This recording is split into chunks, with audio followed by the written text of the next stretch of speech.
MICAH Richards, it was not all roses at City when the cash poured in.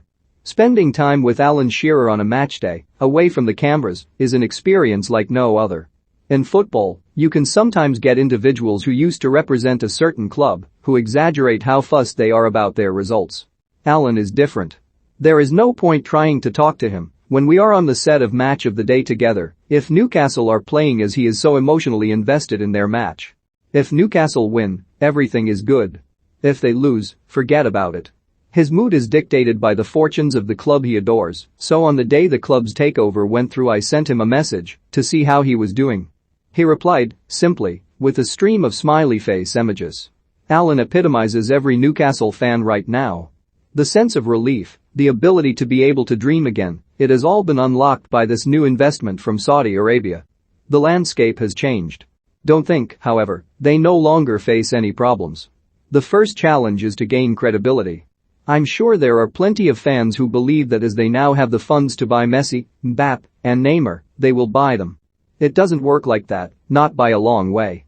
To open the floodgates to the top of the transfer market, they need to sign a genuine world-class players, but being able to pay transfer fees and wages doesn't guarantee anything.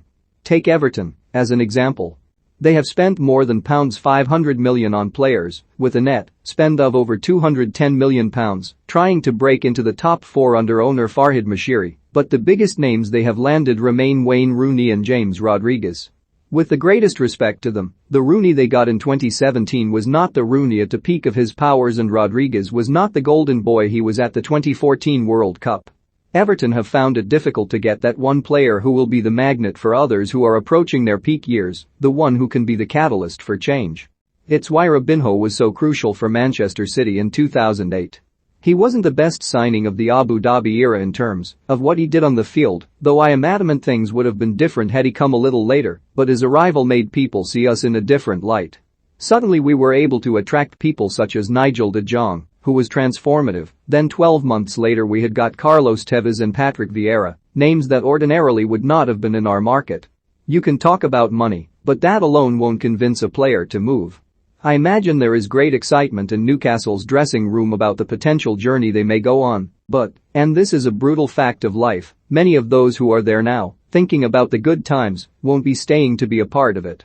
When your club have the funds to buy anyone in the world, the pressure on you to perform is staggering.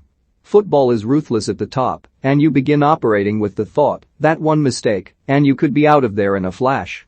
I backed my ability to remain for the long haul. Joe Hart and I called ourselves the survivors, but, unfortunately, it's not going to be the case for many of the current squad.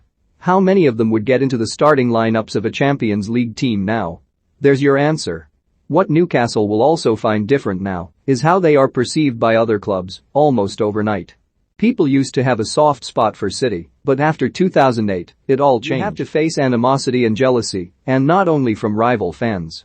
We used to get digs regularly from opposition players during games, so desperate were they to downplay what we were doing.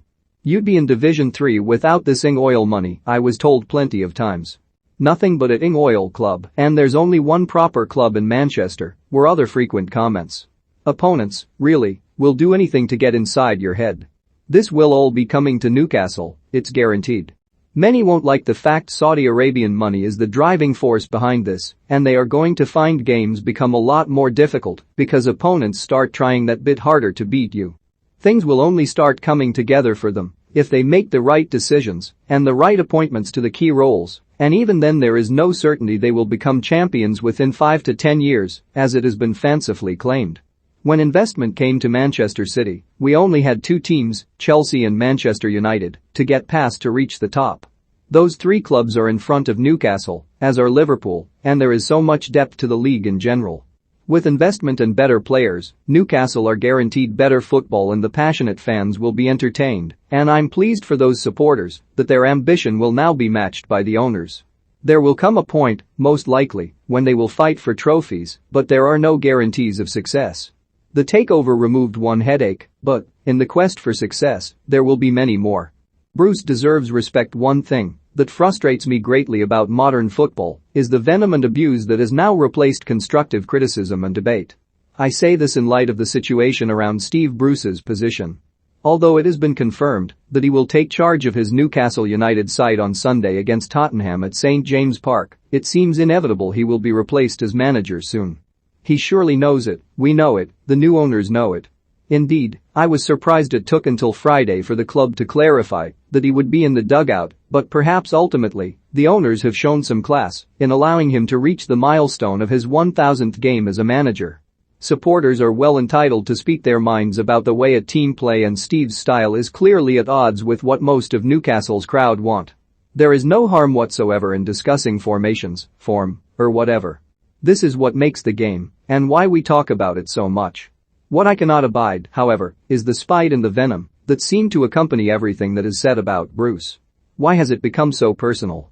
This is a man who, come Sunday evening, will have managed 1,000 games in English football. That is an incredible achievement, not to forget what he did as a player in captaining Manchester United to the Premier League title. Whether you like him or not, the one thing he deserves is respect. MICAH's Team of the Week Harrogate Town. This column wouldn't be complete without recognizing the outstanding start to the season made by my local club, Harrogate Town. A 6-1 win over Scunthorpe last Saturday sees Simon Weaver's team in second place in League 2, and there is a buzz about the town over what they have achieved so far.